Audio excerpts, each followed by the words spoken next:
Quranda hər hansı bir əxlaqi mövzunu axtarsan, təvazu cəhətindən olsun, səxavət cəhətindən olsun, ibadət və itaət cəhətindən olsun, şücaət cəhətindən olsun, ismət və iffət cəhətindən olsun, insanlarla rəftar cəhətindən olsun, idarəçilik cəhətindən olsun, bütün Qur'anın saydığı hər mövzunun cəhətin Həzrət İmam Hüseyin əleyhissalam halı həyatında yaşamışdı.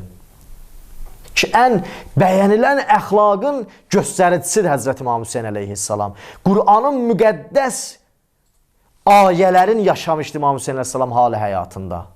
Həzrəti Peyğəmbər dünyadan köçəndən sonra imamlar Qur'anın o müqəddəs kətbi, yazılı o qanunların bir dənə feili formaya, hərəkəti bir formaya gətirmişdilər.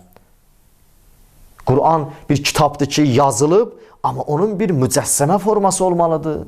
Onun bir görsənən forması olmalıdır. Onun bir insanlar tərəfindən görülə bilən bir əsaslı forması olmalıdır.